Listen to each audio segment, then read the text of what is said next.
El nombre que le pusimos a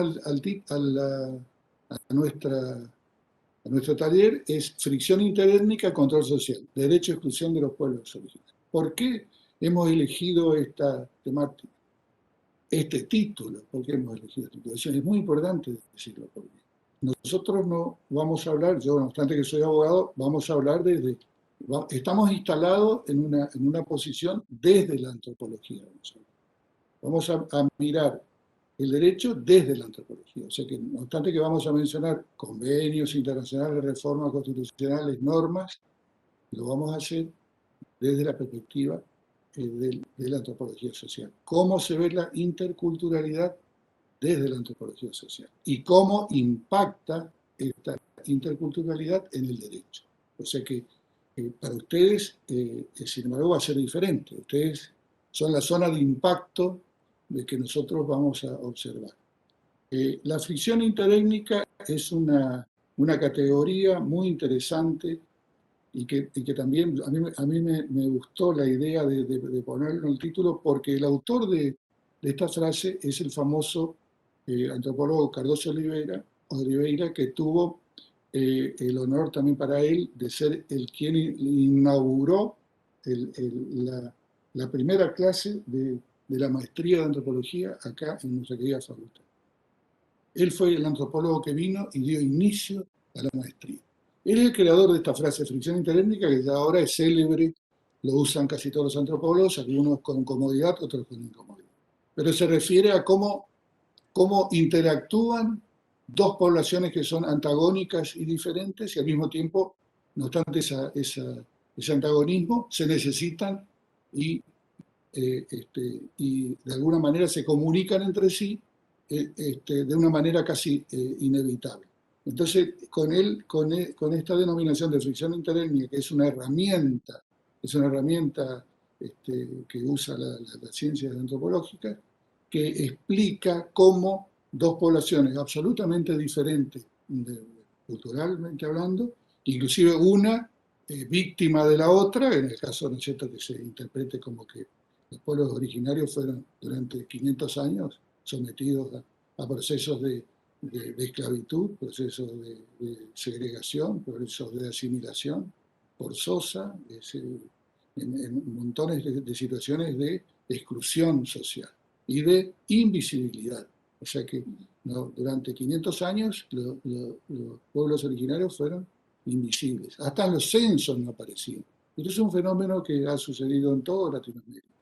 En los censos se creaban censos preparados técnicamente para invisibilizar al indígena. Entonces, claro, la población siempre era menor, era irrisoria prácticamente la cantidad, los números que nos arrojaban.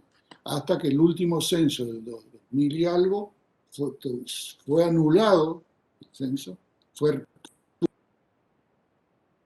tuvo que repetirse el censo en 2002, tuvo que repetirse el censo y ahí tenemos un número más real de la cantidad de pueblos originarios que en su momento alcanzó a 38, creo que eran pueblos originarios en la República Argentina. Piensen que son 38. No podemos hablar de los indios, por eso se debe hablar de los pueblos originarios, porque justamente cada pueblo originario tiene una identidad, tiene una cultura, tiene costumbres absolutamente, en algunos casos, muy diferentes. Entonces, estos 38 pueblos originarios descubiertos en Argentina con estos últimos censos nos empiezan a aproximar a fenómenos que de alguna manera comprometen a la justicia, por los problemas, los conflictos que pueden existir entre blancos, población hegemónica y población indígena, territorios, formas religiosas de comunicarse, todas estas interferencias que denomina muy bien Cardoso Oliveira como fricción interés. Y control social, ya los abogados saben, porque si bien es una categoría que lo usó mucho la sociología, fue adoptada por casi todas las disciplinas sociales. Control social es una forma de organizar la sociedad y en algunos casos se puede pensar el control social desde la infancia y en todas las etapas educativas, religiosas, de costumbres, hábitos, etc. pero sobre todo, en este caso, nosotros vamos a enfocar el control social desde el conflicto. Es decir, cómo tiene justicia los indígenas, cómo pueden tener justicia, cómo pueden el acceso a la justicia de los indígenas, y cómo se controla, cómo el control social, cómo sucede el control o el descontrol social. En un artículo mío yo hablaba del control del descontrol, porque el control social hoy día perdió la comodidad de Merton, que bueno, fue uno de los grandes autores que habló del control social, perdió esa comodidad que, ¿no es cierto?, que se establecía en los comienzos de la sociología, que hablaba de la conformidad de una sociedad homogénea prácticamente, que prestaba conformidad y entonces cuando era mayoría esa conformidad, entonces el control social funcionaba y era una cuestión mucho más visible y más. Ahora nos encontramos frente a una serie de deformidades sociales y de descontroles sociales, que son, bueno, la lucha por diferentes derechos, las cuestiones de género, por ejemplo, que han puesto sobre la mesa la cuestión de la cultura. La cuestión de género, más que las cuestiones indígenas, ha demostrado que la cultura es muy importante, porque en las cuestiones de género, además, fue adoptado como una de las banderas de Naciones Unidas, y la principal bandera de Naciones Unidas es justamente el tema de la violencia de género y la perspectiva de género. Entonces ahí tenemos un elemento importante para hablar de cultura, ver cómo la cultura es muy importante, porque si la cultura permitió 1000 años, miles de años de desigualdad con las mujeres y 500, 1000 años de desigualdad con los indígenas, fíjense ustedes la importancia que tiene la cultura. No es algo abstracto o algo folclórico la cultura, como en general a veces en el derecho se ve como la cultura, el tener cultura, conocer un idioma más, conocer, practicar, tocar algún instrumento musical, haber leído más que otros, y no ver como todo el proceso identitario que da forma a un colectivo. Y eso es lo que nos interesa a nosotros desde la antropología, ver el colectivo. Yo, antes de darle la palabra a Ana, les traje algo que es muy interesante y provocador también, para comenzar esta interacción que llamamos taller, charla también, que es el resultado, uno de los resultados de la Convención Constituyente de 1994 al tocar el tema de los derechos culturales. El resultado de la votación de la sesión ordinaria del 10 de agosto fue de 184 votos por la declaración de la nación pluriétnica y pluricultural y 84 votos por la negativa, quedando sin registrar 6 votos. Sin embargo, curiosamente, agrega el autor que da esta cifra, que es Alberto Castel, que un error llamativo nos da, que el 34% de voto en contra de la pluriculturalidad y el 100% votó a favor del reconocimiento de los pueblos originarios y sus derechos, que es lo mismo. Entonces, si nosotros reconocemos, es peor todavía, porque votar por los derechos de los pueblos y la persistencia de los pueblos originarios y sus derechos es una concesión mucho mayor que votar por la nación pluriétnica y pluricultural. O sea que hicimos una concesión por un lado del 100%, mucho mayor, y por otro lado, cuando se habló de pluriétnica y pluriculturalidad, hubo 84 votos, 184 contra 84, o sea, el 34% votó en contra. Entonces yo me pregunto, ¿sabían que votaba el 74% de los convencionales constituyentes? ¿Sabían realmente? No, evidentemente no sabían. ¿Entendían que la pluriculturalidad como derecho constitucional en el caso era lo mismo que reconocer el derecho de los pueblos indígenas con lo que se terminaba aceptando la misma diversidad cultural en un plano superlativo? No, tampoco sabían. Porque esto es evidente, porque los números marcan esto. Esta tendencia marca los números.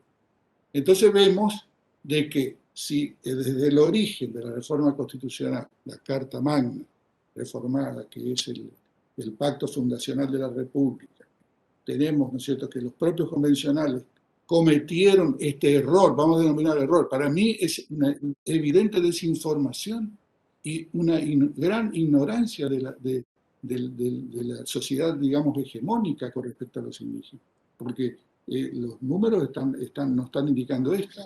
O sea que esto es para comenzar, para que ustedes vean y no se atemoricen de ignorar algunas cosas o no conocer, porque en la propia convención de la reforma constitucional está el error, está acá, nos está marcando el camino de decir, no, esto no puede ser así. ¿Qué es la interculturalidad después de todo? ¿Es lo mismo que el reconocimiento de derechos? Claro que es lo mismo, es exactamente lo mismo. Reconocer es más todavía, reconocer la categoría de pueblo preexistente y de los territorios es mucho más que declarar la plurietnicidad y la pluriculturalidad. Pero ¿por qué ese temor del 34% de los convencionales constituyentes? ¿Por qué el miedo de no votar lo mismo que votaron el 100%, no votar por la palabra pluriculturalidad y plurietnicidad? Y eso lo vamos a explicar y lo vamos a discutir en detalle. Como que me deja picando el tema, ¿no? El doctor Moreira se abusa de su condición de género.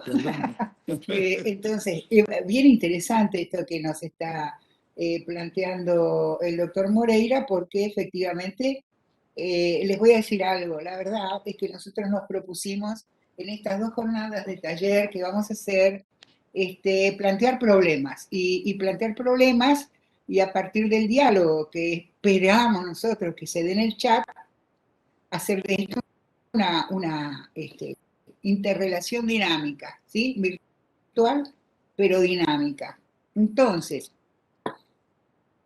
cuando nos está planteando este ejemplo tan claro, ¿no?, de la constituyente del 94, me está poniendo, digamos, algo muy, muy en el centro de este espacio de trabajo que nosotros tenemos, que es, ¿qué es lo que pasa con los conceptos que va, digamos, acuñando, perfeccionando la ciencia social, vamos a llamarla occidental, porque ahora sabemos que hay otras ciencias sociales dando vueltas, la ciencia social occidental, y que hay, en cambio, en el movimiento social general, y particularmente en algunas instituciones de esa sociedad en general, cierta rémora, cierto atraso, cierta prevención para hacerles lugar a esos conceptos e ideas nuevas, ¿no? Esto no es nuevo, esto es conocido, rara vez se tiene presente, y en esta circunstancia, en este encuentro, justamente lo que queremos es trabajar sobre esta idea, sobre ideas que avanzan, ¿sí?, y instituciones que demoran en incorporar y dar forma, reglamentar, si ustedes quieren, esas ideas. Entonces, para el 94, para tomar este tema, ¿verdad?, que has planteado y decir, bueno, por acá empezamos a pensar todos juntos, ¿no? Para el 94 ya por lo menos tenía unos 15 años en el plano de las ciencias sociales, ¿sí?, un importante develamiento, apertura del concepto de Estado. A quienes les interesa el tema, hay una serie de libros de Eric Hobsbawm, el autor Eric Hobsbawm. Los remito a ese autor para el que quiera profundizar más esta historia. Pero, en síntesis, lo que hay es un desmenuzamiento acerca del término nación y la histórica asociación con el concepto Estado, al punto que esa histórica asociación convierte al concepto nación-Estado en una dualidad indisoluble. En realidad, tanto Hobsbawm como otros autores se ponen a trabajar el origen de este término nación. ¿Qué significa nación? Y lo que descubren es que entre el siglo XVIII y siglo XIX se produce un cambio conceptual, porque para ese tiempo, nación estaba designando simplemente origen regional común, nada más. No tenía otra entidad más que esta. Soy del pueblo de los suavos, soy de la nación vasca. No está indicando que además esto se carga con un concepto de organización política. Eso ocurre cuando nación se adhiere al concepto Estado y nación pasa a ser, entonces sigue ahí, ustedes se dan cuenta, esto es ideológico, en una especie de designación de una unidad institucional, jerárquicamente organizada, que tiene sus fronteras, que tiene su propia moneda, etcétera y tal. Pero esto es histórico, así como es histórico también que unos 14, 15 años antes de la Constitución del 94 comienza a desarmarse esa entidad, a descubrir que no es así. Una cosa son los estados nacionales, y esto lo explica muy bien Hobsbawm, que se construyen sobre la base de qué cosa, de tener que crear una lengua común, superar la diversidad, que tiene que imponer una moneda común y que tiene que organizar instituciones, entre ellas el derecho, comunes. Todo eso que los que estudiamos y nos gusta historia argentina sabemos que en general está referido a la generación del 80 en el caso de nuestro país, ¿no? Todo esto. Entonces, cuando se reúne la Convención Constituyente del 94, el que se plantee que un Estado nacional, Argentina, puede albergar dentro de sí la idea de la diversidad, eso se convierte en un terrible problema, como una aporía, digamos, respecto de esa noción anterior que está muy instalada en nuestras cabezas, ¿sí? Muy instalada inclusive a través del discurso histórico, a través del discurso, autores como Sarmiento, ¿sí? Es decir, autores absolutamente consagrados dentro de nuestro gran panteón de la construcción de la nacionalidad. Yo creo que fue por ahí, no sé qué pensarás, Manuel, que vino por ahí el problema de la contradicción en la que entraron nuestros constituyentes cuando dijeron, bueno, sí, los derechos de los pueblos originarios que queden, digamos, a cargo del Congreso de la Nación, artículo 75, inciso 17, no hay problema, porque los originarios que son, ante todo, para muchos de esos constituyentes, para el conjunto de los conciudadanos y conciudadanas, para muchos de nosotros hoy en día, aunque yo debería excluirme, lo exótico.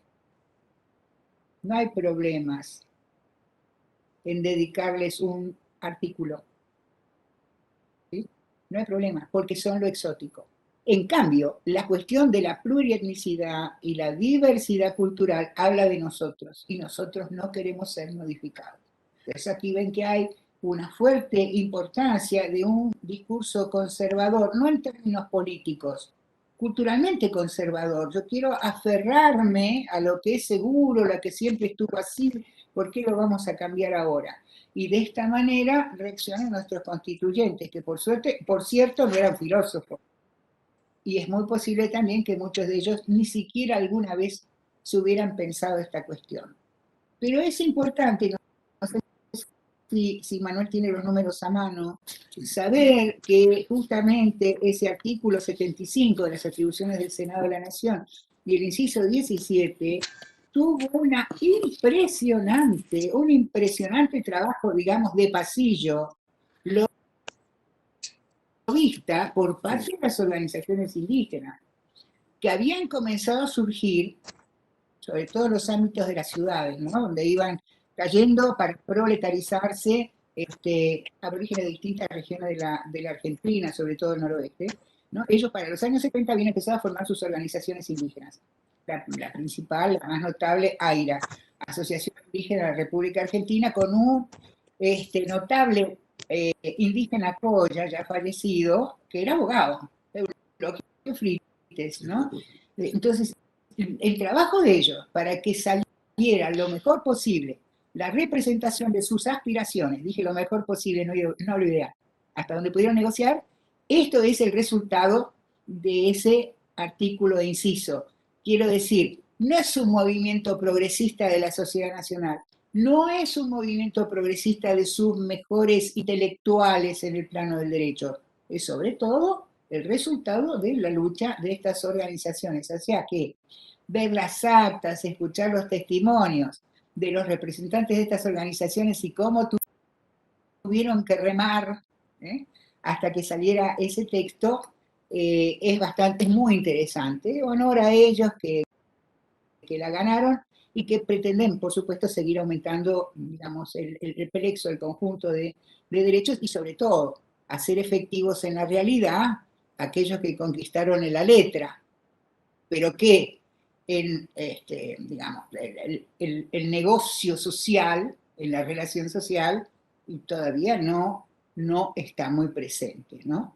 Bueno, yo creo que, claro, el tema del origen de la reforma constitucional tiene esto, yo creo que de confusión, en parte de lobbies, que pues, no podemos dejar, Ana lo enfoca muy bien porque en los pasillos se construyó mucho este 100% y no así el 34% que se restó por otro lado, porque justamente la sociedad conservadora no podía permitir ser una nación pluricultural, pluriétnica, como por ejemplo países claramente conectados con la etnicidad como Bolivia, Ecuador, Venezuela, además que están declarados hoy día constitucionalmente como países pluriétnicos y Plurinacional. plurinacionales. Entonces, claro, esto un poco que condujo al error del presidente, que yo creo que fue totalmente involuntario, de decir que nosotros, claro, que es un mito también, un mito que lo tiene en su libro Alejandro Grimson, de que los argentinos venimos de los barcos. Bueno, este tema de venir de los barcos es un tema que lo explica Grimson bien. El tema de venir de los barcos, claro, también nosotros tuvimos un proceso inmigratorio que no tuvieron otros países. Tuvimos millones de personas que sí vinieron de los barcos, que fueron el proceso inmigratorio de principios del siglo pasado. La provincia de Misiones es un ejemplo claro de ese proceso migratorio, ¿no es cierto? Entonces, tampoco podemos confundir esto, porque esto crea toda una confusión en esto de que Argentina es europeo. Por ejemplo, en una discusión, les cuento una anécdota, en una discusión con Gustavo Lins Ribeiro, decía Lins Ribeiro, hace 20 años atrás, les cuento, fue presidente de la Asociación Brasilera de Antropología, una persona que está en México, reside en México en este momento, trabajando como antropólogo, decía que los argentinos cometen un grave error, hace 20 años decía, en decir que nosotros tenemos más indígenas, tenemos las poblaciones indígenas más grandes, porque ellos tienen más indígenas que nosotros. Y yo lo corroboré y era cierto. La Argentina tenía más indígenas que Brasil. Y eso lo dijo Gustavo Lins Ribeiro. Incluso lo discutió en una clase. Los brasileños tenemos menos indígenas. Lo habías dicho menos indígenas, los brasileños tenemos menos indígenas que los argentinos. Y entonces decía, pero lo que pasa es que el mito se construye así. Brasil es el país exótico y Argentina es el país europeo. Eso forma parte de la mitología y en antropología se estudia bastante. Ese es el mito de Brasil, el país exótico, y Argentina, el país europeo. Pero esto, cuando las investigaciones posteriores que dieron lugar después de la reforma, que comienza todo un proceso de reconocimiento y rescate de los pueblos originarios, que le voy a dar 2 o 3 ejemplos nada más. Por ejemplo, el pueblo mocoví, se rescató la lengua del pueblo mocoví que se creía que no existía en Santa Fe, y a mí me tocó formar parte del equipo inicial de recuperación de la lengua en la universidad, en la Facultad de Derecho de la Universidad Litoral de La Cualeres. Se recuperó la lengua de mocoví, el gobernador Wiener después le donó tierras a pueblos que creían que no existían. El caso de los charrúas en Entre Ríos, por ejemplo. Yo estuve con la doctora Jaidon de Nolasco en una conferencia sobre resolución alternativa de conflicto. Y estaba el presidente de la Comisión Entrerriana de Reforma Constitucional, de la Constitución de Entre Ríos. Y decía, el presidente dijo en un momento, debo confesarles que como presidente de la convencional constituyente de Entrerriana, yo no sabía que en mi provincia había indígenas. Eso lo dijo y está grabado, yo lo tengo registrado incluso en algunos apuntes. Entonces, ven como era como una sensación de que los indios, bueno, el indio muerto era idolatrado, monumento, descendemos de los guaraníes, descendemos de los incas, descendemos de los aztecas. Es decir, el indio muerto era como, se creó como toda una mitología popular del indio muerto. El indio muerto era el héroe popular, legendario, la leyenda, donde nosotros construíamos nuestra identidad como latinoamericanos. Pero el indio vivo estaba muy vivo, el indio vivo. Existía. y estaba arrinconado, fue arrinconado, ¿no es cierto?, en lugares inhóspitos, fue privado de las mejores tierras, fue privado de los recursos, fue privado, y bueno, en una situación de marginación y de exclusión que, bueno, que ahora va teniendo su recompensa lentamente y su reconocimiento.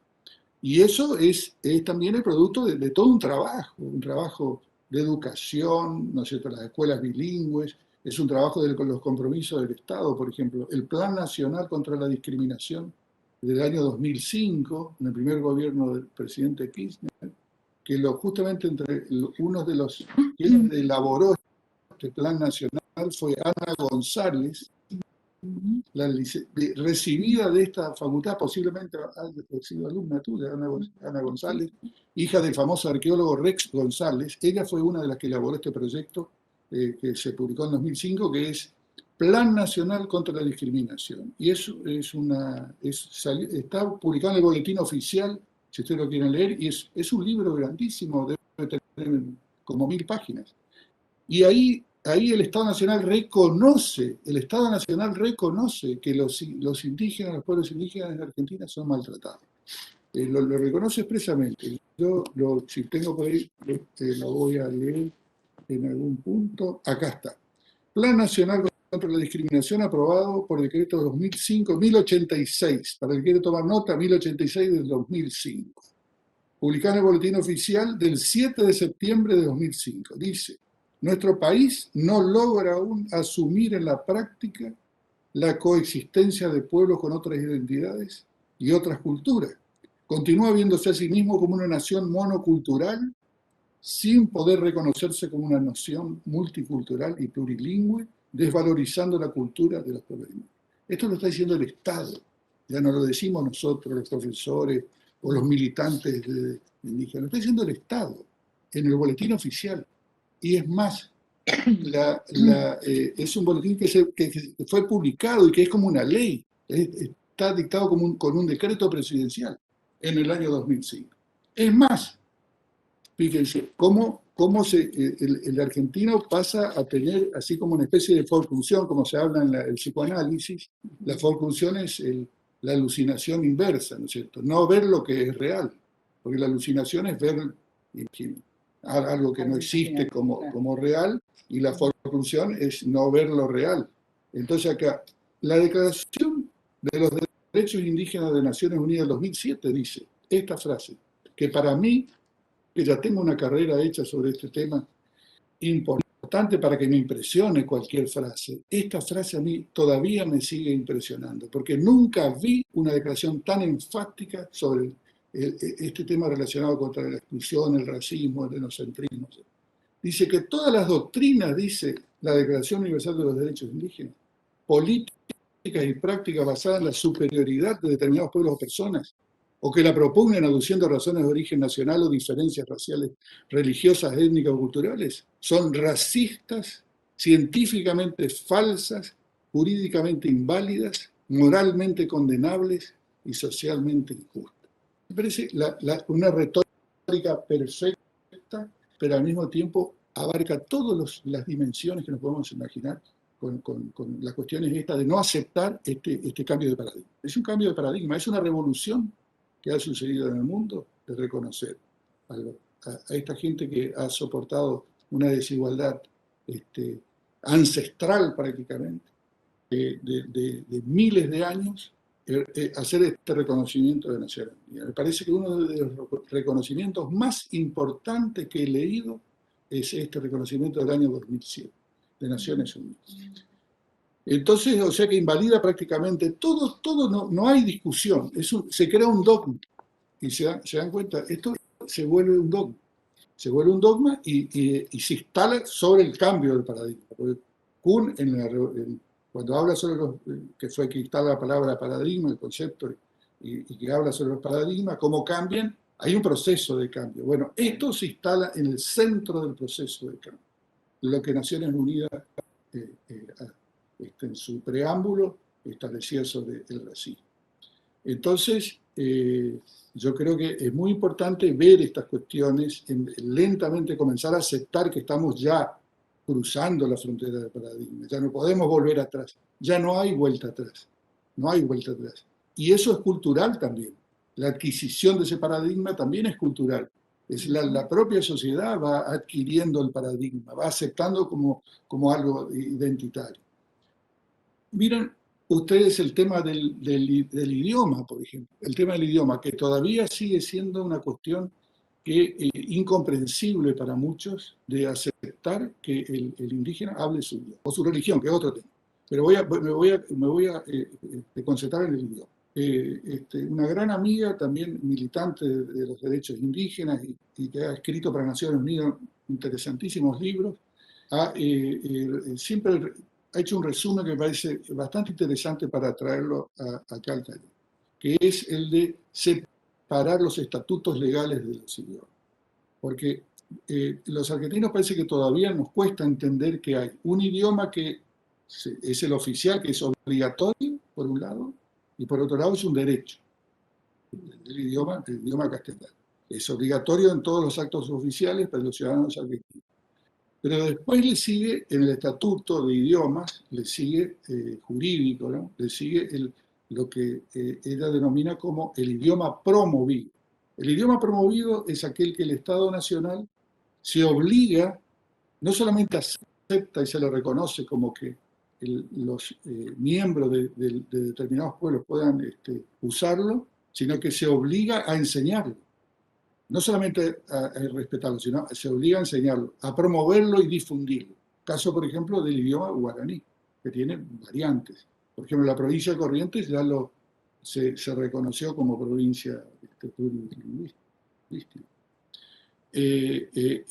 Pero ese idioma promovido está en el artículo 34, creo, del convenio 169, que es supraconstitucional, es un instrumento, o por lo menos de la misma categoría que la Constitución Nacional. El Argentina, al haber hecho depósito en Ginebra, ha reconocido expresamente, se ha obligado expresamente a reconocer esto y a promover el idioma de los pueblos originarios. O sea, ya no es un idioma autorizado o permitido. Tampoco es el oficial, pero es un idioma promovido. O sea que al ser un idioma promovido, un indígena tiene todo el derecho de hablar en su idioma materno, aunque hable en castellano.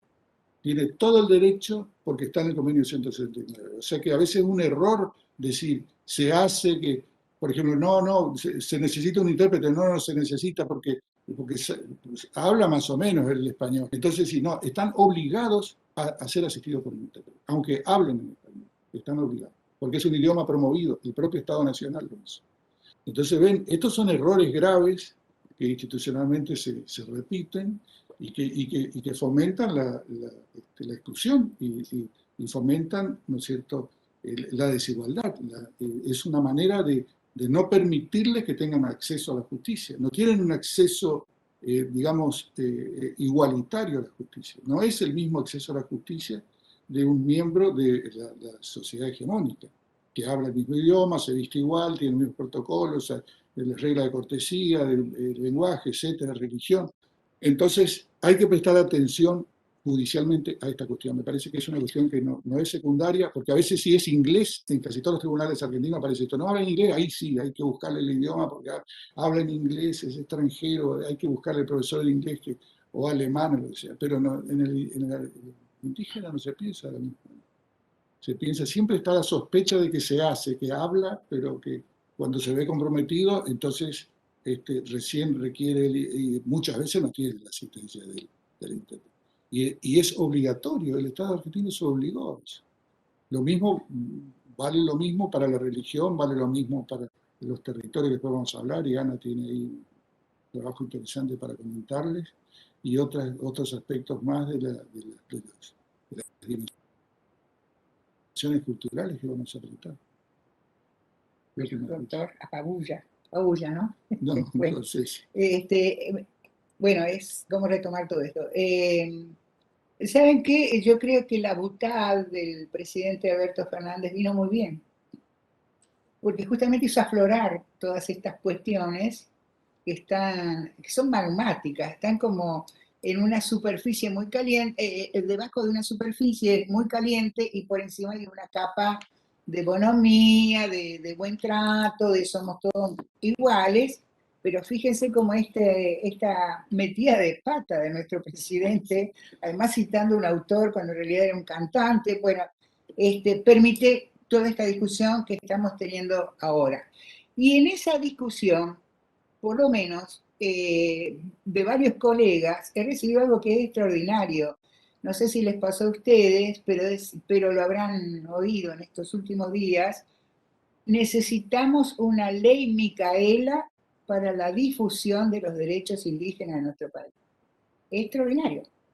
Sí, de golpe se despierta esta necesidad, ya que se sabe tan poco de los derechos indígenas en nuestro país. Bueno, hagamos una ley Micaela. Y resulta que en realidad nosotros la tenemos ya.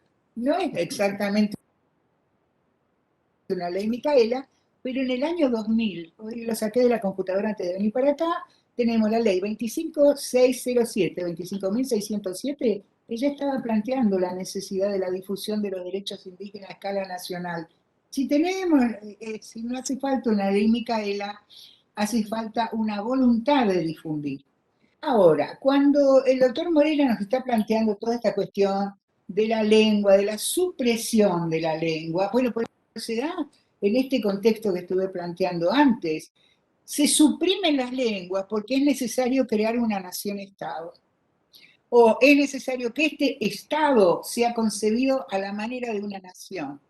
Todos hermanos y hermanas, digamos, en el mismo plano contemporáneo, pero también hermanos o hermanas del pasado. Somos una comunidad. Y esto, entre otras cosas, requiere la unificación lingüística, ¿no? Entonces, estas cuestiones tan dramáticas que nos estuvo planteando Manuel son ciertas, también se ejercieron sobre la gran corriente y muy diversa corriente migratoria que llega entre finales del siglo XIX a la Argentina y más o menos hasta 1940 ahí baja la intensidad, no para la corriente migratoria, pero baja la intensidad, sobre todo de los ciudadanos europeos que venían a nuestro país, de los cuales muchos se instalan en Misiones, pero también en Chaco, es decir, en general en los territorios, entonces territorios nacionales. Con esas lenguas a ellos les va a pasar lo mismo. Lo que somos nietos, bisnietos de inmigrantes europeos, no conocemos las lenguas en las que se expresaban nuestros abuelos o nuestros bisabuelos. ¿Y por qué no las transferían? Porque sabían que eran notas, símbolos, digamos, de no asimilación y que podían generar justamente el prejuicio, el teatro, la risa. Todo ese teatro, básicamente porteño, de 1920, 1930, el sainete, que es teatro humorístico, ¿sobre qué tipo de lenguaje sobre todo se monta? Sobre el cocoliche. ¿Y qué era el cocoliche? El idioma, el castellano mal organizado que hablaba el inmigrante italiano, que por cierto fue mayoría, ahí con los españoles, en llegar a la Argentina, es decir, era gente que era tomada en burla. ¿Y por qué? Porque había una idea también, y esto nos relaciona con los pueblos originarios, había una idea filosófico-política, planeando, acerca de que no todas las sociedades habíamos llegado a los mismos niveles de evolución. De manera que la lengua, entre otros rasgos, demostraba la mayor evolución de algunos pueblos sobre otros, ¿no?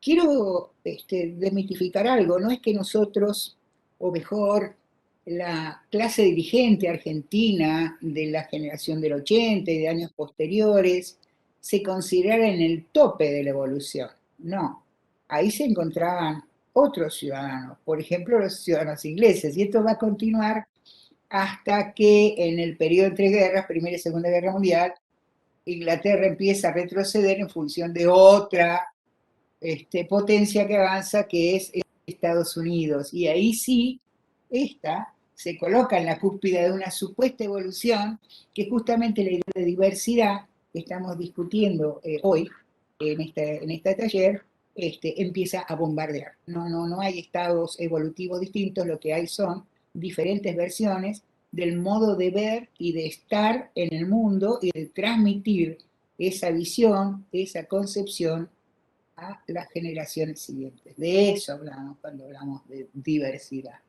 Y por eso han florecido en los últimos años no solamente los grupos de recuperación de las lenguas aborígenes perdidas, ¿sí? Y un trabajo extraordinario en este sentido de recuperación, quedan 1 o 2 hablantes, el caso del tono coté, y empieza a haber entonces la búsqueda de completar, y para esto seríamos los antropólogos, por suerte, ¿no? Porque registramos, hemos registrado a lo largo de nuestra historia, y bueno, y eso puede servir como documentación.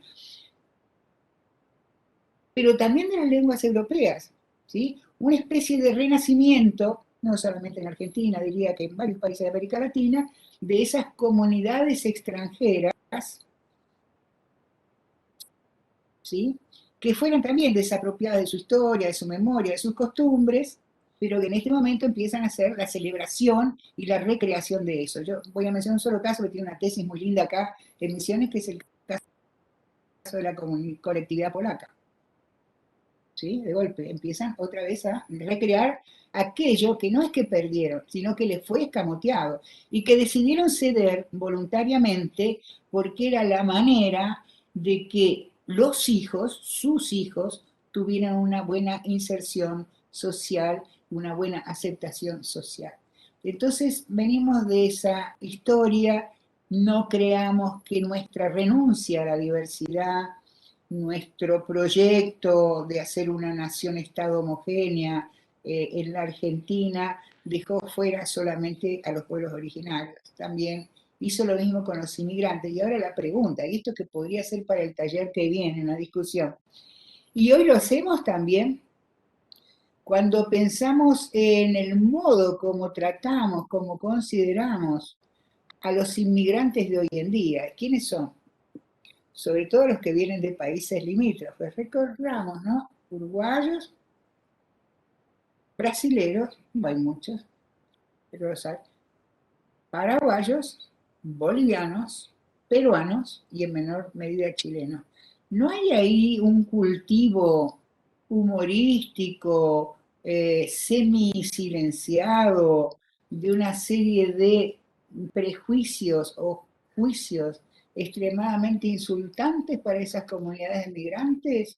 ¿No estamos pensando en ellos, nichos ocupacionales, nichos residenciales, nichos en estilos de educación, nichos en rasgos físicos, nichos en el modo de hablar? ¿De qué trabajan los humoristas televisivos sin hacerle burla a estas comunidades nacionales? ¿Estamos tan cambiados como en la generación del 80? Yo diría sí, porque ahora no tenemos mucho un proyecto de organización nacional. Pero sin embargo nos ha quedado esta ciénaga, este barro, digamos, del prejuicio, que es racista, como nos leyó recién el doctor Moreira, es cierto, es racista, pero yendo más al fondo, los antropólogos planteamos esto, son menoscabos a la condición humana de esos grupos. Lo que hacemos es restarles humanidad plena, ¿sí? Qué sé yo, todos ustedes aquí en este taller, por ejemplo, estarán muy atentos a los sucesos, sobre todo en Estados Unidos, las luchas raciales, las marchas de las vidas negras también valen, ¿no es cierto? ¿Cómo lo interpretamos desde el punto de vista de la antropología? Claro que hay una serie de elementos sociales, la historia de la esclavitud, la historia de un cierto apartheid por la limitación de derechos civiles hasta la década del 60, abonando todo esto. Pero también una concepción muy profunda, y esta es muy difícil de cambiar, de que son menos humanos que los WASP, es decir, la población blanca, anglosajona, masculina y protestante, los WASP, ¿no? hay esto. Entonces, por eso es tan terriblemente peligroso, y por eso hoy Europa empieza a estar alerta por el crecimiento, inclusive en las elecciones, las de Alemania la semana pasada, el crecimiento gradual de estos movimientos que se basan justamente en un racismo que explota el hecho de que no todos los seres humanos somos iguales, sino que además profundiza esto y dice, y además hay unos que no son tan humanos como somos nosotros. Fíjense la peligrosidad de esta historia, ¿no? Para esta actividad que armamos un PowerPoint cortito, tenemos varios en cartera por las dudas, los temas que vayan saliendo acá. Pero el primer asunto sería plantearles esto. Para la antropología, sí, pero cierren, no den sorpresa todavía, quiero que sea sorpresa el texto. Para la antropología, digamos, británica, de los primeros 20 años del siglo XX, ¿sí? Que era, como ellos se llamaban a sí mismos, esto lo que hacemos es antropología social, el referente es Radcliffe Brown, ¿no? Se trabajaba especialmente dentro del conjunto de las instituciones de la sociedad, había una a la que daban especialmente importancia, que es justamente la institución jurídica, de lo que estamos hablando acá. Pero no para analizar las leyes, o no solo, sino para ver de qué manera los cuerpos jurídicos reflejaban un estado, un momento de equilibrio o de conflicto social. Hoy el doctor Moreira me mencionó el término conflicto. Bueno, hay una importante corriente en antropología, yo además adhiero a ella por influencia de Roberto Cardoso de Oliveira, que nos enseñaba a trabajar sobre eso, en el sentido de que justamente es en el conflicto, en la eclosión del conflicto social, donde uno ve en los segmentos que integran esa situación y de qué manera actúan entre sí, posicionan, juegan esos segmentos, ¿no? Entonces, el conflicto, la institución legal, juntamos todo esto y vamos a ver, y acá sí podemos ver las primeras dos láminas, dos slides de ese PowerPoint que armamos, y tiene que ver, fíjense, 1853, la Constitución Nacional, ¿qué decía de los indios? Proveer a la seguridad de las fronteras, conservar el trato pacífico con los indios y promover la conversión de ellos al catolicismo.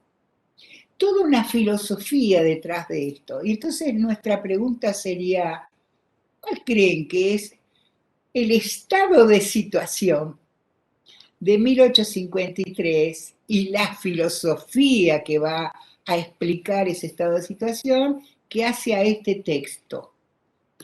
Lo dejamos con esta pregunta y vamos a ver el segundo texto. Y ahí saltamos a 1994. Vamos a la segunda. Y aquí tenemos nuestro conocido, toda la tarde ya estamos hablando de esto, el artículo 75, inciso 17 de la Constitución Nacional Argentina del 94. Fíjense, lo leo, todos lo súper conocen, disculpen que me ponga maestra Ciruela, pero lo leo para entrar en la discusión. Reconocer la persistencia étnica y cultural de los pueblos indígenas argentinos, todo este tema sobre el cual le reflexionó y le llamó la atención Moreira. Y sigue, garantizar el respeto a su identidad, el derecho a una educación bilingüe intercultural, reconocer la personería jurídica de sus comunidades. En algún momento sobre este puntito, más adelante tendríamos que hablar, la personería jurídica.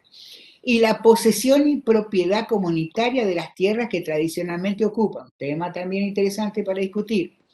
Y regular la entrega de otras aptas y suficientes para el desarrollo humano. Ninguna de ellas, ojo con esto, será enajenable, transmisible ni susceptible de gravámenes o embargo. Acá está dando vuelta lo que no dice el texto, pero no es tierra, es territorio. Vean, otra discusión a hacer. Sigo. Asegurar su participación en la gestión referida a sus recursos naturales, cuidado con las cabeceras de arroyos y fuentes de agua, solemos olvidarnos.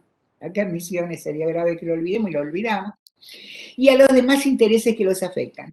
las provincias pueden ejercer concurrentemente estas atribuciones dentro del esquema montado, digamos, para el 94 del Pacto Menem-Alfonsín. Bueno, se daba amplia potestad a las provincias. Ahora viene la pregunta, ¿por qué creen qué pasó en ese periodo entre esa primera formulación que hasta suena como tímida y esta segunda donde juega bastantes cosas, no todas las que de hecho podría haber jugado y que se jugaron, por ejemplo, en Naciones Unidas, en la Convención de las Naciones Unidas, años después?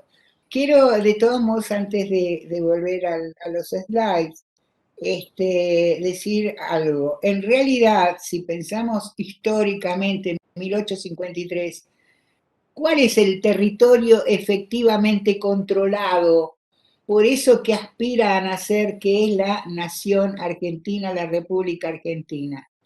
Eso no traje el mapa, pero lo mapea un colega que vive en Formosa, que se formó en la UBA, José Braunstein, y advierte esto, dice, en ese momento, en realidad, el territorio nacional era apenas un sector comprendido entre dos grandes curvas, una que apunta hacia el norte, donde no hay control sobre el territorio de las provincias del NOA y del NOA y del NEA como las conocemos ahora, y mucho menos Misiones. Misiones ni figuraba en la posibilidad del mapa nacional hasta que no venga el laudo Cleveland, ¿sí?, al borde de comenzar el siglo XX.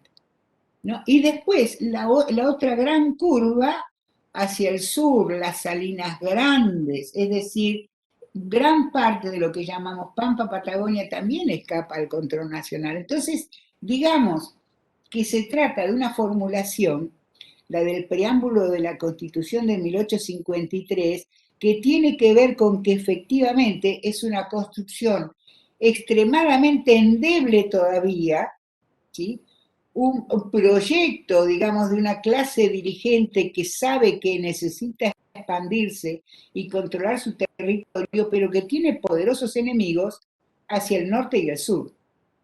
Y esos poderosos enemigos son, entre otros, las grandes organizaciones indígenas. Por eso, ¿qué podemos hacer con ellos? Conservar el trato pacífico. Uno de mis trabajos cuando era estudiante en el Archivo General de la Nación fue justamente trabajar toda la serie de pactos que tenía organizado Juan Manuel de Rosas. Es una cosa impresionante, la habilidad de uno y otro lado para llegar a acuerdos. No vamos a atacar los pueblos, pero entonces, bueno, hierba, tabaco, etcétera, género, impresionante, muy activas las reuniones que hoy podríamos decir, esos acuerdos podían ser entre embajadas, más o menos así. Y lo mismo ocurrirá hasta el norte, y vamos a ser sinceros, hasta que no terminan las campañas de Roca al sur y Victorica hacia el norte, el proyecto de la Organización Nacional no puede avanzar. Y cuando avanza, cuando efectivamente se logra cierta pacificación sobre el territorio, no solamente sobre los indígenas, sino también sobre los caudillos provinciales, no olvidemos los caudillos provinciales, entonces ahí que surge en el plano del Senado de la Nación, interesante esto, la Comisión Protectora de Indios. Y ahí ustedes también tienen una cantidad de documentación de la Comisión Protectora de Indios, formada justamente por miembros del Senado, personajes prominentes de la República Argentina, donde se preguntan, ¿y ahora qué hacemos con los indios?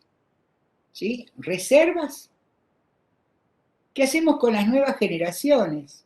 Hay toda una discusión a nivel del Consejo de Educación.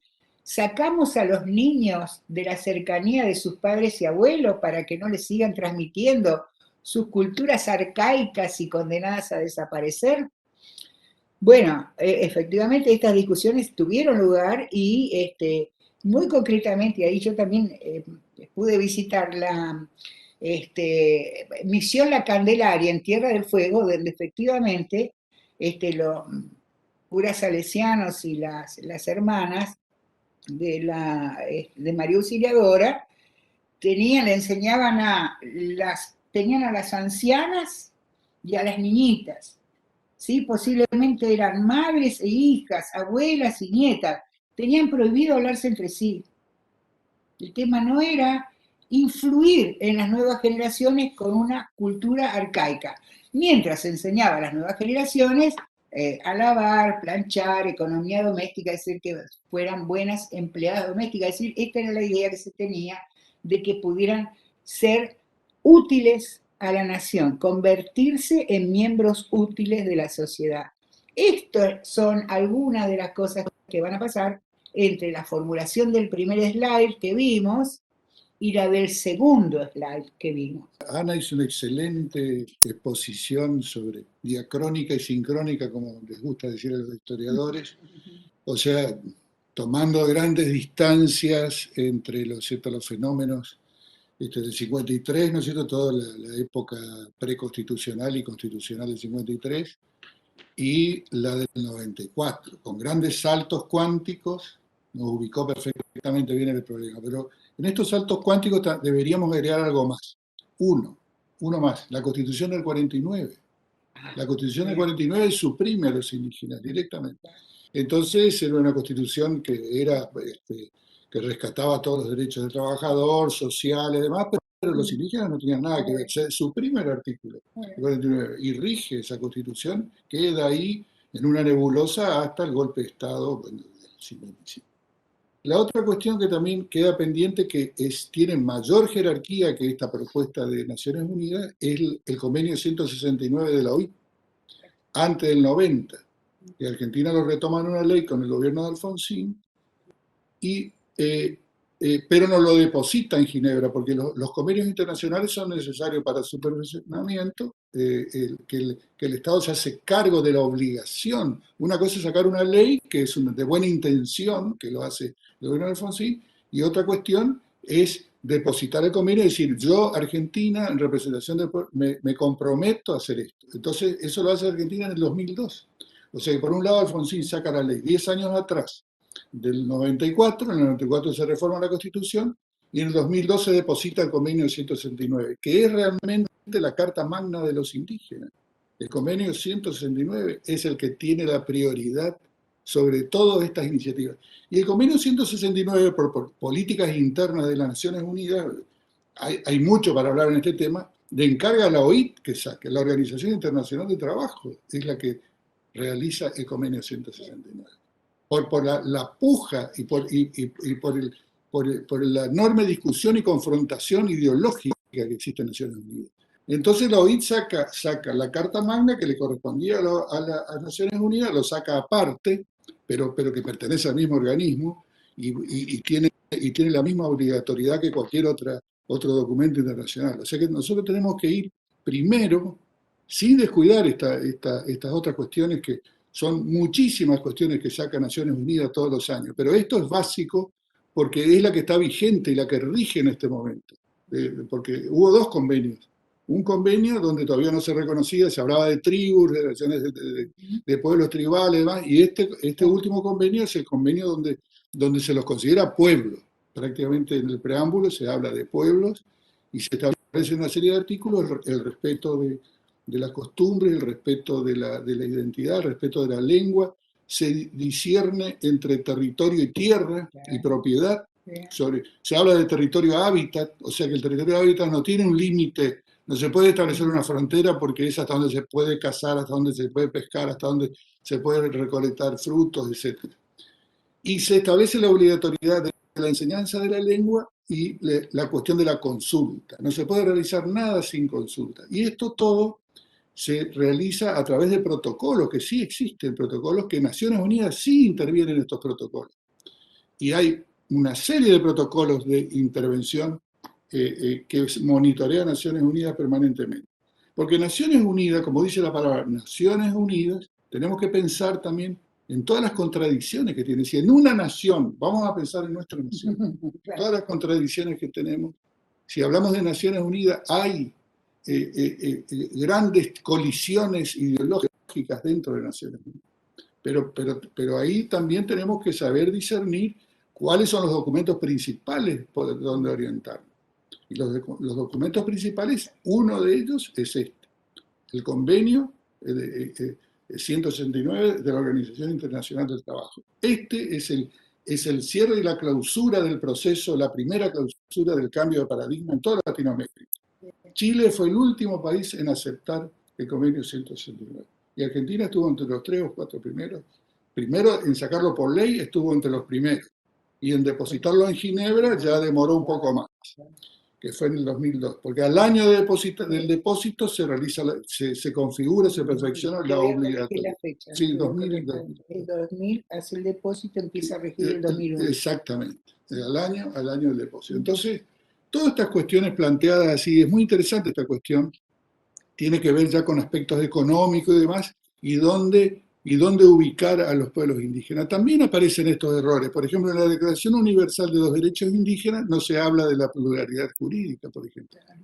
Y sin embargo, yo les leí, y lo que les leí es rotundo, y sin embargo, después en el articulado no hablan de las cuestiones jurídicas, por ejemplo, porque es producto de los lobbies y de las luchas internas de las Naciones Unidas.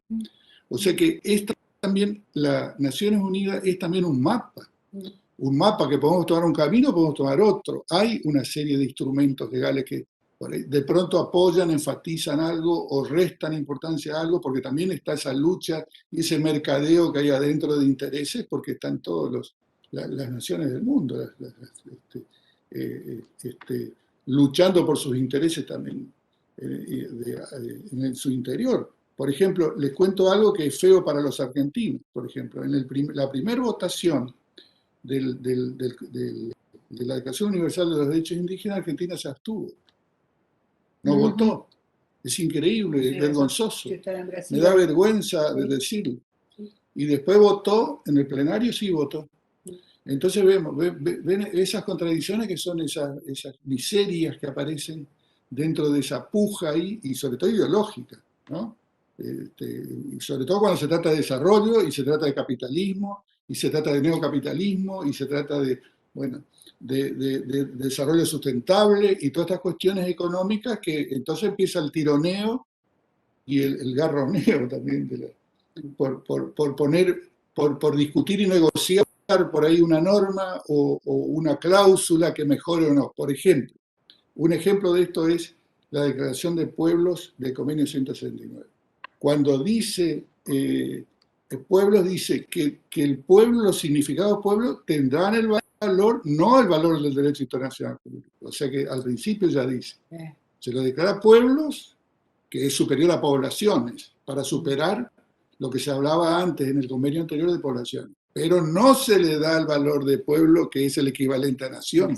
Claro. Entonces, no se le está dando, se le da, pero no se le da.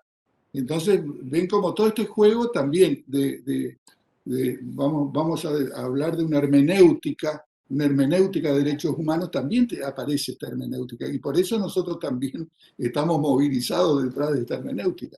Pero fue muy bueno el aporte, muy buena la pregunta, muy buena la intervención. Sí. Y sobre esto yo le quería proponer, y especialmente a nuestros organizadores, porque hoy, cuando me venía para acá, justamente me anoté la fecha, y te corregí, Sí, Manuel, sí, recién, exactamente. porque resulta que este año, el 3 de julio del 2021, se van a cumplir 20 años, ¿sí?, de que finalmente el convenio 169 de la OIT adquiera rango constitucional gracias a esta cuestión del depósito de la ratificación en la sede en Ginebra. Esto ocurrió el 3 de julio del 2000, perdón, y tenía que correr 12 meses hasta que fuera efectiva, digamos, la condición constitucional. Entonces, este año, 2021, el 3 de julio, yo creo que merecería la pena ver si puede organizarse algún evento, que es un evento celebratorio, pero también de discusión de cuáles son las cláusulas, los elementos que todavía no hemos conseguido bajar del texto al suelo, a la tierra, a las relaciones reales entre las personas. Yo voy a contestarle un poquito más a Rómulo, Rómulo, hablabas del tema de la inclusión y del lenguaje inclusivo. En mi idea particular, el lenguaje inclusivo tan atacado también por los cultores del lenguaje, en realidad es una bandera de lucha del movimiento feminista o de algunos segmentos del movimiento feminista, que no todos.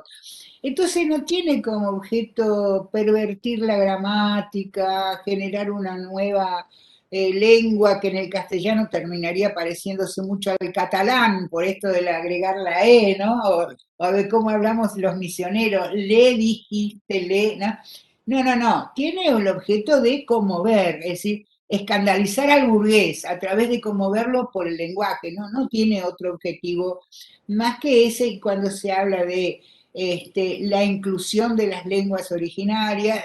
Realmente estamos hablando de una cosa totalmente distinta. Y en cuanto a qué cosas, digamos, ha incorporado la Argentina en relación con lo que plantea las Naciones Unidas y los pueblos indígenas, digamos que no olvidemos lo que acabamos de leer de la Constitución reformada. Eso lo ha dejado en manos de las provincias, ¿sí?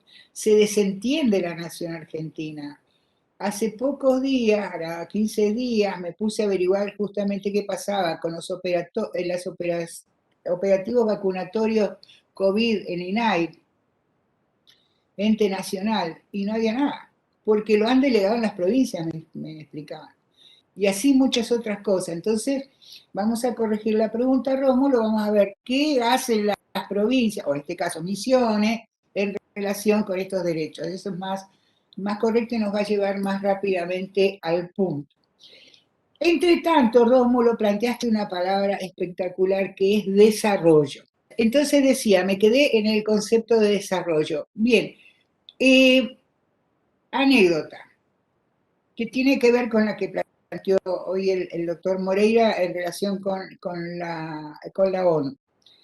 Cuando en 1940 la Organización de Estados Americanos decide crear el Instituto Indigenista Interamericano, de ahí sale el famoso Día Panamericano del Indio, que ahora hemos convertido en una semana del indio, no sé qué, bueno, pero sale de ahí, de 1940, Argentina no adhiere al Instituto Indigenista Interamericano porque informa oficialmente que no hay indígenas en la Argentina.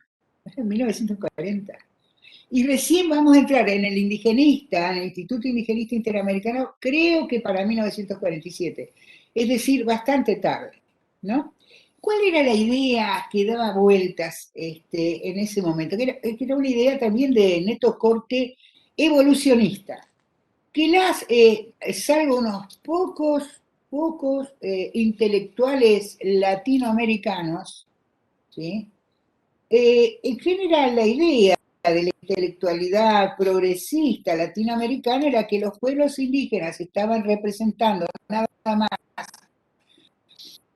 que la herencia de un pasado colonial, y que en la medida en que nuestros países avanzaran en la senda del desarrollo, por eso la idea de desarrollo central acá, irían abandonando esa condición y se iban a ir incorporando al proletariado del campo o la ciudad. Término que no hacía falta que fueran de comunistas o marxistas para usarlo, digamos, era jerga corriente en los escritos sociológicos de la época, ¿no? Iban a desaparecer. Entonces se hace como un salto ahí. No tenemos indios porque estos indios en realidad son peones de campo, son los que están viniendo a la ciudad de Buenos Aires, como Eulogio Frites, a quien ya mencioné, son los obreros de la industria, y no va a haber, pronto, si tiene alguno, no va a haber más indios. Fíjense la ceguera que existía.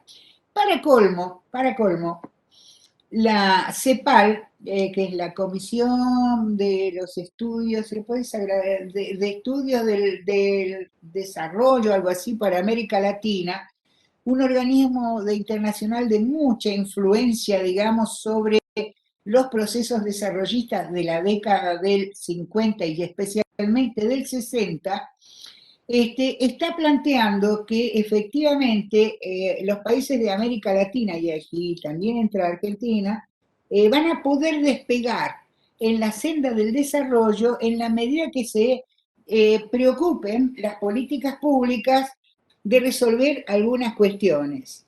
la notable desindustrialización, decía, el analfabetismo, las tendencias al tradicionalismo en su población rural, ¿sí? Es decir, que era necesario para dar un impulso que modificara a la nación argentina, poner a toda su población, y efectivamente estas poblaciones más atrasadas, digamos, de las provincias, o que mostraban estos signos de atraso, según la CEPAL, en la senda del crecimiento, de la urbanización, etc. ¿Sí? Entonces, el tema indígena deja de ser un problema de la protección del indio, qué hacemos con las nuevas generaciones, van a constituir todavía una trágica herencia del pasado colonial o no, se pasa a pensar, los indios son, voy a usar un término moderno, en esa época no se usaba, vulnerables, son una población vulnerable que es preciso atender a través de políticas, tampoco el término es de esa época, es de ahora, focalizadas, es decir, orientadas claramente a esa población, quiere decir, para proteger de su vulnerabilidad a estos grupos humanos. Son como una variante del pobre y por lo tanto van a caer dentro de la acción política de los creados ministerios de bienestar social. Así entra la cuestión inclusive en Misiones. Son objeto de promoción humana en el sentido de llevarles los beneficios de la salud, los beneficios de la educación, la enseñanza de la agricultura. Esto es espantoso, pero a los guaraníes les iban a enseñar agricultura muy ridículo, ¿no? Si ustedes leen la bibliografía histórica, Álvaro Núñez Cabeza de Vaca no murió de hambre junto con sus tropas porque los guaraníes las alimentaron por las grandes cementeras que tenían, expertos agricultores, es decir, el hecho de que no lo fueran más no fue porque no supieran hacerlo, sino no tenían acceso a la tierra para hacerlo, venían, bueno, disparando a los bandeirantes, etcétera, pues una larga historia que hay que conocer.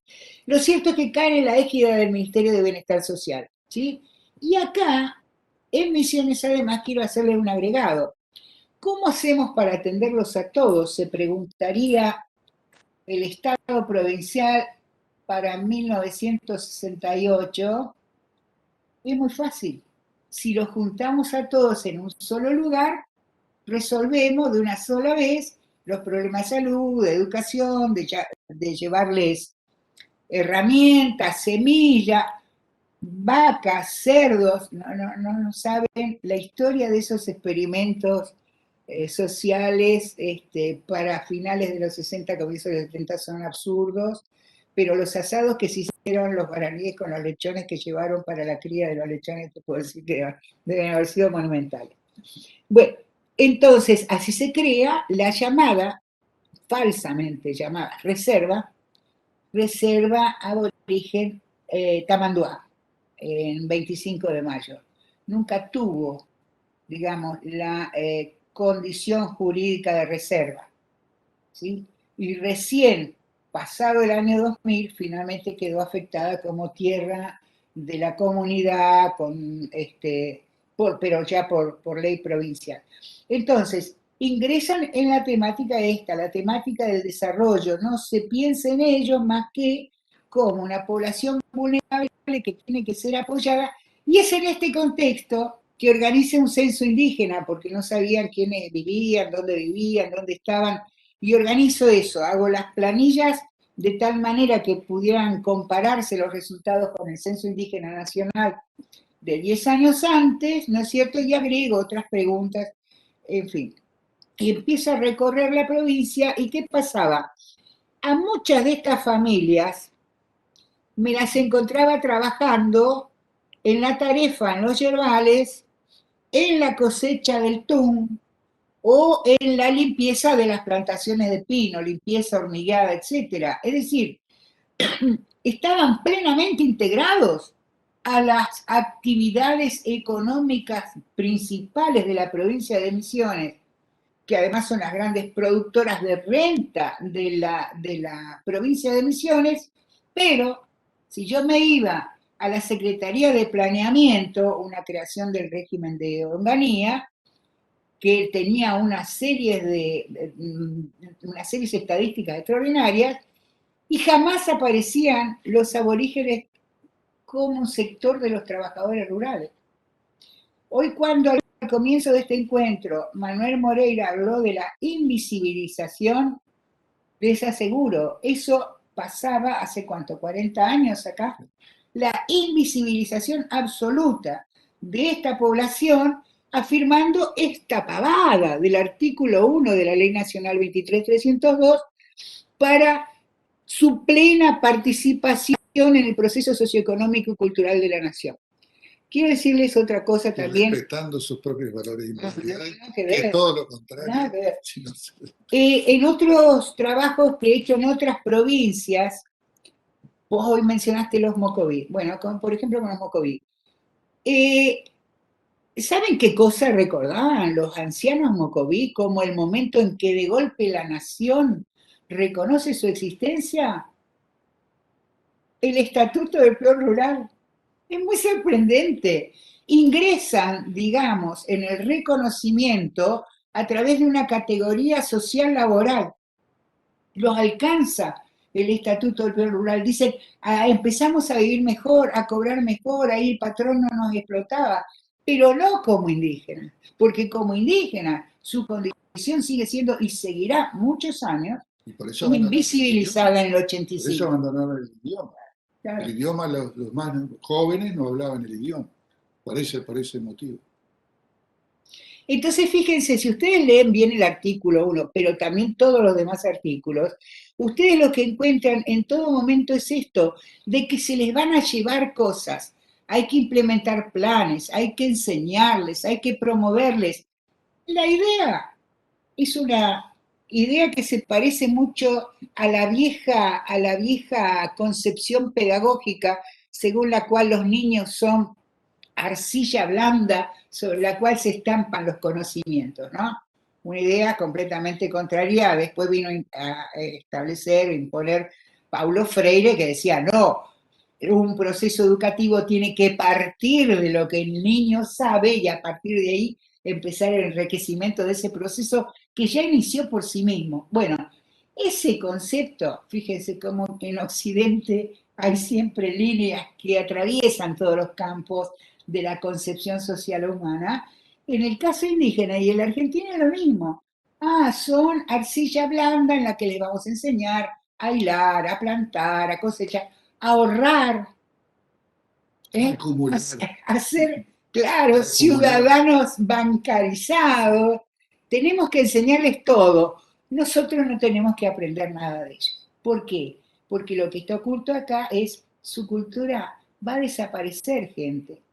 Cuando yo empecé en esos trabajos a recuperar los primeros cantos guaraníes, que son una maravilla, un nivel poético, diríamos nosotros poético, para ellos la poesía no existe, es otra cosa, un nivel entonces, insisto, poético en nuestra concepción maravilloso. Un titular del diario El Territorio escribe así: la antropología está rescatando los cantos de muerte de los indígenas. Fíjense que los cantos de muerte. Afortunadamente se trata de una cultura que hoy está vivita y coleando, y que este encuentro que estamos teniendo nosotros está demostrando que además queremos que esté vivita, coleando, y queremos conocerla más profundamente, porque tiene muchas cosas para enseñarnos. Lástima que nosotros no somos arcilla blanda, somos además portadores de un montón de ideas preconcebidas. Entonces algunas van a ser muy difíciles de ser cambiadas, ¿verdad? Esto es interesante. Fíjense que esto se va a mantener hasta el día de hoy. Ustedes no saben cómo a mí me gustaría discutir esto. ¿Cómo me gustaría el artículo 2? Reconócese personería jurídica a las comunidades indígenas radicadas en el país. A ver. Esto quiere decir que el reconocimiento, recuerden que esta ley 23.302 es del 85, es decir, que se dicta 9 años antes de la Constitución Nacional. ¿Por qué la traje acá? Hoy le explicaba al doctor Moreira. para ver si salta la tremenda contradicción que hay entre la perspectiva sobre los pueblos originarios que trae la Constitución reformada y la perspectiva que trae esta ley. Y sin embargo, las dos tienen simultaneidad de vigencia. Y sin embargo, están partiendo de conceptos completamente distintos. Manuel habló de las negociaciones, ¿no? Tenía que meter la cuestión de la personería jurídica. El reconocimiento de una entidad preexistente a la Organización Nacional y a las instituciones de la Organización Nacional necesita para su reconocimiento pasar por una entidad reglamentaria menor a la preexistencia de un pueblo. Porque, digamos así, un pueblo originario se ha admitido su perennidad temporal, incluso su antigüedad temporal, organizativa y demás respecto de la nación argentina. Entonces, ¿por qué imponerle que la nación argentina solo lo va a reconocer siempre que, como cualquier club de barrio o cooperativa, que está en el articulado, está la mención a cooperativa, como cualquier cooperativa de productores de leche del Alto Uruguay, por ejemplo, en el mismo rango se colocaría, deba ingresar en este registro para poder ser reconocido? Evidentemente, en las negociaciones que se tuvieron para la redacción del artículo, entraron ideas que son absolutamente incompatibles entre sí. ¿Podría haberse dado otra formulación? Sí, claro que se podría haber dado. La hermenéutica, sí, adelante. La hermenéutica correcta es dar preeminencia a las grandes categorías, como por ejemplo preexistencia étnica, ¿no es cierto?, que es una categoría fundacional. Claro. Y después la otra es la condición de pueblo, que establece, se le va a pedir personería jurídica a un pueblo, ¿no es cierto? Sí, que establece el convenio 169. O sea que la correcta, y la Corte fue interpretando de esa manera. En lo poco que hizo, y mucho también la Corte Suprema, ha interpretado muchas veces desde el comienzo en dar validez, operatividad. Por ejemplo, le costó a la Corte aceptar que el convenio tenía operatividad, porque decía que el convenio, se decía que el convenio, como existían estas leyes y estas contradicciones, no tenía operatividad. Eso después, bueno, se va superando y nos vamos encontrando hoy día donde hay una fuerza hermenéutica a favor de estas modificaciones, porque el cambio de paradigma es como una luz esto. Es imposible de retroceder. Cambiaron los paradigmas. Es imposible. Por ejemplo, fíjense, el Código Civil, cuando se redactó el Código Civil, se había dedicado un capítulo completo del tema de tierras y territorios indígenas. Después se discutió tanto el tema que no se podía injertar la idea de territorio, que es un concepto político, de geopolítica, incluso que está dentro de otro programa para Occidente, poner el tema de territorios dentro de un Código Civil. Entonces, al final se terminó suprimiendo y se quedó un artículo pobrísimo cuando había una riquísima discusión detrás.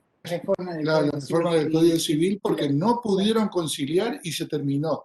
Esto detrás de la escena, digamos, de los redactores, de que eso se debía hacer por una ley independiente del Código Civil. Eso fue la conclusión final, que había que hacer una ley para indígenas. Y es una cuenta pendiente el tema de la redacción para los indígenas, es una cuenta pendiente. Y las provincias están habilitadas a hacerlo. O sea que lo dice la propia Constitución. O sea que delega la nación delega en el sistema federal esa facultad de hacer. De la misma manera que delegó hacer sus códigos de procedimiento. Delegó sus códigos de procedimiento y delegó dictar a las provincias su propia ley indígena. Algunas provincias ya lo hicieron. Creo que una de las mejores es la de Neuquén, creo. La de Neuquén. Bueno, no, más hubo inclusiones. Sí. ¿Te acordás que se encuentra en Buenos Aires que estuvimos juntos? Sí.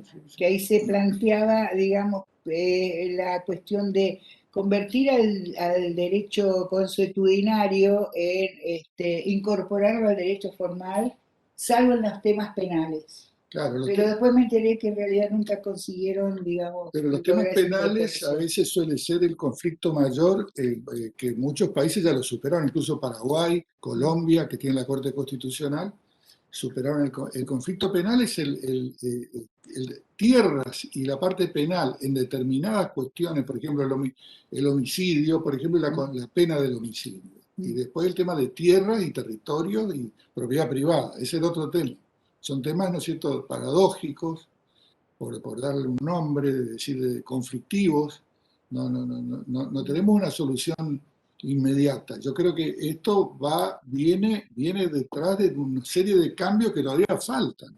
Yo creo que faltan coronar el proceso de modificación de paradigmas de un país pluricultural con esta legislación que se acomode a las leyes internacionales y la propia Constitución. Y a los principios fundamentales que rigen en este momento de la interculturalidad. Yo creo que el tema, por ejemplo, el tema de perspectiva de género, aunque no parezca que sea compatible, ni por ahí resulta compatible tampoco, viene sí a traer una prueba evidente, porque ha tenido más fuerza, porque ahí ya estamos hablando de nosotros, no estamos, como decía Ana, ya no estamos hablando de ellos, de los indígenas, estamos hablando de nosotros. Nosotros considerábamos desigual a las mujeres. Entonces, claro, esa enorme fuerza probatoria que tiene la perspectiva de género impacta también en el tema de lo cultural indígena. O sea que es importante tratarlos juntos. Rita Segato, por ejemplo, una de las autoras, gran amiga y antropóloga también, que vivió casi toda su vida en Brasil, pero ahora está en Argentina, lo plantea muy bien, el tema del colonialismo y la supresión del colonialismo, que es una manera diferente a lo europeo. Ella desprende el colonialismo, lo saca de lo europeo. No es lo mismo, dice Rita Segato, el feminismo europeo que el feminismo latinoamericano. Y tampoco lo es el tema de los conflictos interétnicos europeos como lo son los pueblos originarios, porque son preexistentes, no son los mismos conflictos que tiene Europa.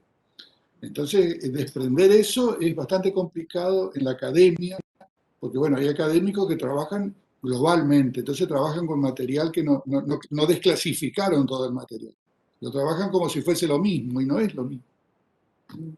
¿No te parece igual o no coincidís? Yo estuve el martes pasado discutiendo la idea de academia. ¿Qué academia tenemos en Argentina en antropología social con tan poca temporalidad y tantos criterios importados para autoevaluarnos o someternos a evaluación? Bueno, pero eso es otra discusión, Sí, otra discusión. distinta. Fíjense que veo que nos estamos acercando peligrosamente a la hora de cierre, ¿no? Entonces,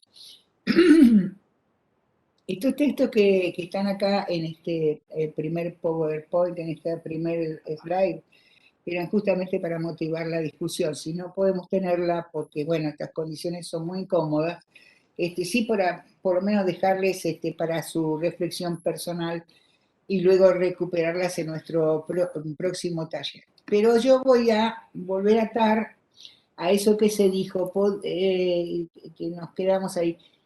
¿Se podría hacer otra clase de reconocimiento que no pasara por esa normativa medio pobrona, medio mezquina, de la personería jurídica para reconocer a las comunidades indígenas? Claro que se podría. Quiero, de todos modos, antes de irme de acá, quedarme con el tema comunidades indígenas. ¿Qué son comunidades indígenas?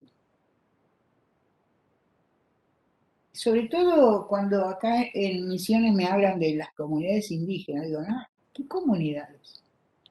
Las unidades de asentamiento, las unidades de corresidencia de un único pueblo, que es el pueblo guaraní, ¿de eso me estás hablando? Cuando reconozco a las comunidades y organizo un registro de comunidades, ¿estoy reconociendo a un pueblo o estoy reconociendo las unidades residenciales en las que ese pueblo se acomoda en un espacio determinado? ¿Sí? El pueblo ha desaparecido. Si el pueblo desaparece, por esa ligazón ¿sí? Que es, digamos, antigua, pero que tiene una solidez filosófica, es que unir el concepto de pueblo a nación y a nación-estado. Esta correlación incorrecta entre términos que están designando distintas cosas. Entonces, no podemos hablar de ninguna manera de nación guaraní, no porque no sea correcto el término, sino porque vamos a tener enfrente toda una serie de opiniones que pasan por una idea absolutamente preconcebida de que nación es igual a nación-estado, sin considerar que aquí o en el continente europeo la nación es un producto, ahora voy a citar, no voy a citar a Hoffman, voy a citar a Anderson, un producto de la revolución industrial. Así. Y junto con la decadencia de la revolución industrial después de la caída del muro de Berlín y con los nuevos procesos productivos y de generación de una renta altamente dinámica, que es la renta financiera, la nación-estado está amenazada de desaparecer. Por eso discutimos tanto la globalización. ¿Ven cómo sube mucho esta discusión? Sí. Entonces, pero sin embargo, los pueblos o naciones indígenas quedan atados a esta idea apenas comunidades, es decir, unidades de residencia, y esto va a tener muchos efectos, porque ahora que estamos con las alternativas de la Ley de Emergencia Territorial 2660, el reconocimiento de las tierras que finalmente se registran con lectura de GPS, una historia social respecto de esa tierra, pasa a ser tierra de la familia ocupante, porque pueblo no existe. Ha sido escamoteado bajo el concepto de comunidad. Puede ser distinta, y de hecho nosotros en Misiones lo hicimos distinto. En el año 87, la ley 2435, de esa les puedo contar toda una historia, porque fui la que me puse al hombro esta cuestión de ir comunidad por comunidad trabajando la cuestión. Y en ese momento, lo que en realidad estaba, digamos, inspirándome a mí, porque además estaba lo que me decían en las comunidades, no decía, porque organizé un lindo equipo de trabajo, lo que tenía en la cabeza era otro convenio, el anterior al 169 de la OIT, que es el convenio 107. ¿Sí? Que no estaba dedicado específicamente a las comunidades, pero hablaba, claro, exactamente, ya estaba marcando un camino, así, en este sentido, un camino progresista, ¿sí? Y el Estatuto del Indígena del Paraguay, notablemente progresista para la época y para el país, ¿no? Del cual se había dictado. Entonces, gracias a eso, yo creo que, ¿saben lo que me pasó? Cuando yo quise sacar de alguna página web el texto de esa ley que tanto trabajo nos costó, y que para mí fue la primera experiencia dura, por suerte, de trabajar con abogados, porque una vez que tuvo todo el pretexto armado, esto es lo que quieren los guaraníes, que esto, me tuve que sentar con los abogados que había puesto Barrios Arrechea, porque fue en su gobernación, y Dios mío, preferiría haber hablado con indios comanche, pero no, tanto los colegas de ustedes. Decía, le empecé a buscar, ustedes saben que no la puedo encontrar. Si alguien la encuentra, por favor, avíseme. Yo no la encontré en ningún lado, más que como referencias. Una que me emocionó mucho, que es que en el año 2004, la famosa manifestación de guaraníes en la Plaza 9 de Julio, que duró más de un mes. En esa situación se recordaba que los guaraníes pedían por nuestra ley, así le llamaban a la 2435. Claro, y Duarte, Dionisio Duarte, en fin, los grandes líderes de aquella época. Así que al final tuve que ir a mi archivo, sacar la amarilla, ¿no? Y de ahí tipear lo que les he tipeado a ustedes. Y fíjense que ahí el reconocimiento sale de qué cosa, de otro principio que también es de Roberto Carlos Oliveira, de Darcy Ribeiro, de otros ilustres intelectuales latinoamericanos de la época, Gonzalo Aguirre Beltrán, es el autorreconocimiento.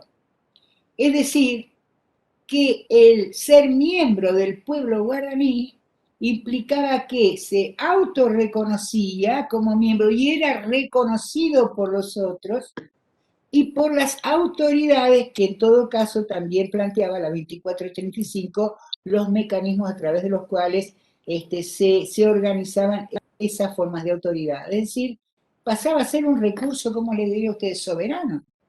Ese pueblo soberanamente decidía quiénes eran y quiénes no miembros de la comunidad. Te agrego algo del autorreconocimiento. La última versión del censo incluye justamente por recomendación de Naciones Unidas la idea del autorreconocimiento como técnica de identificación censal.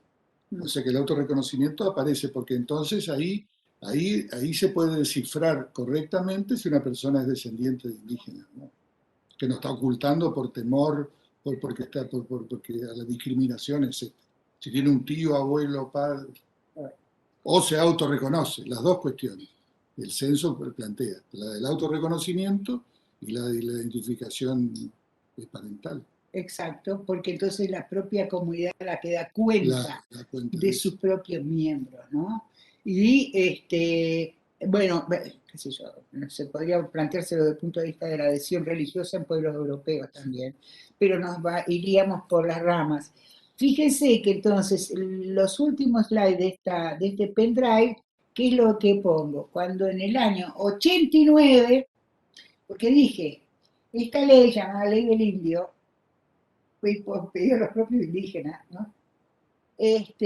Se sanciona, se aprueba durante la gobernación de Cacho Barrios Arrechea, en un momento histórico que ya parece antediluviano, porque era cuando los radicales eran radicales y los peronistas eran peronistas. Ahora ya, digamos, estos nombres no son brújula para entender la organización política. Entonces, ¿cómo? A Cacho Barrios le sucede Humada, Julio César Humada, deroga la ley e instala una, la 2727, que es también la que rige, y si ustedes se ponen a comparar, la 2727 sigue casi todo de la nacional, la que dije que todavía hoy es vigente, es un escándalo su vigencia por lo arcaica que ya es, la 23302, es decir, que la provincia de Misiones decide volver atrás en materia de filosofía jurídica, si ustedes quieren, pero especialmente en materia del interés de la manera de pensar su propia situación por parte de los propios guaraníes.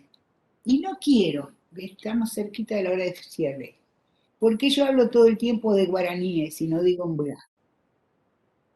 Porque saben que ese es otro caso de invisibilización de las diferencias. En Misiones no hay solamente guaraníes mbra. Hay guaraníes chiripá. Y una investigadora hace pocos días me dijo, vos sabés, Ana, que me parece que están entrando familias guaraní, paita vitera. Y Abaca Tuote, que es de Chiripá. Que son los chiripá. Entonces, hablemos de guaraníes y así seremos más apropiados, digamos, para hablar de este conjunto de pueblos que se consideran distintos, todos hermanos guaraníes, si ustedes los escuchan hablar, decir, somos todos hermanos, pero con algunas diferencias. Son diferencias lingüísticas, aptitudes para la negociación, etc. Si viene el 29 la posibilidad de charlar sobre esta cuestión de cómo son más negociadores los chiripá y por eso se llevan mejor con nosotros los yorubá que los mbuá, tenemos algún ejemplo como para ir contando estas historias. Pero en fin. Explicarle qué es Yurua, por ahí no sabe. El Yurua es como los blancos, nos llaman a nosotros los blancos. Que era como, que quiere decir boca con barba, Yurua. Entonces era como el conquistador que era barbudo. Le quedó de la época de la conquista. Los blancos lo dicen Yurua, que es boca con barba, gente barbuda. En cambio nosotros, dirían los guaraníes, y eso sí, en general serían, nosotros en realidad somos tembecuá. ¿Por qué? Porque tenemos Tembeté. Claro, el temeta, que es el orificio a través del cual, cuando un muchacho pasa a la categoría de adulto, se ubica acá un palo de resina o de madera tallada, etcétera, que está indicando la importancia de la palabra en esa cultura, es decir, que la palabra es sagrada, ¿no? Como lo era para nuestros abuelos. La palabra era sagrada, un acuerdo de palabra no precisaba de papel. No estamos tan lejos de la cultura guaraní, del modo de pensar guaraní, como a veces nos imaginamos estar.